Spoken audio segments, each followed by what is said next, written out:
विधान परिषदेमध्ये आमचे जास्त आमदार आहेत, त्यामुळे विधानसभेचे विरोधी पक्षनेते पद हे शिवसेनेलाच मिळणार असे अंबादास दानवे यांनी आज पत्रकार परिषदेत सांगितले.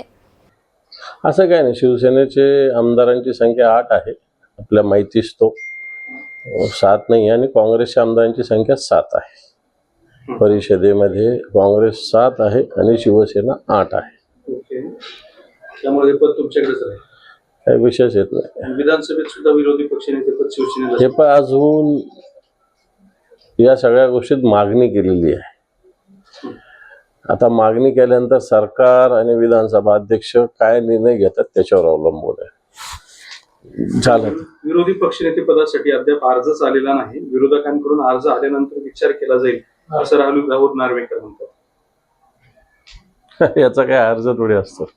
याचं गटनेता कोण आहे ते कळवत असतात आणि मग विरोधी पक्षनेता करा म्हणल्यावर जो जास्त संख्या असणाऱ्या पक्षाच्या गटनेत्याला विरोधी पक्षनेता करत असतात.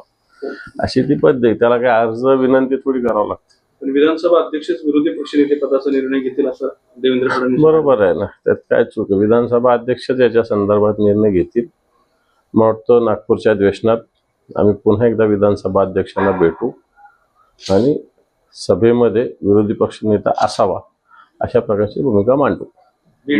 महाराष्ट्रामध्ये ऑपरेशन लोटस नवीन कन्सेप्ट रुजू केली जाऊ पाहते असं चर्चा आहे, आणि काँग्रेसचे जे खासदार किंवा तुमच्या महाविकास आघाडीचे जे खासदार आहेत ते रिझाईन करून पुन्हा नव्यानं भाजपकडून निवडणूक लढवणार अशा पद्धतीनं ऑपरेशन लोटसची चर्चा केली.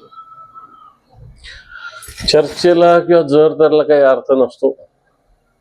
कोणते खासदार एवढे काही वेळे नाही आहे की स्वतःचा राजीनामा द्यायचा आणि पुन्हा रिकामे धंदे करायचे. मला असं वाटत नाही कोणताही खासदार अशा कोणत्याही संकल्पनेला बळी पडेल.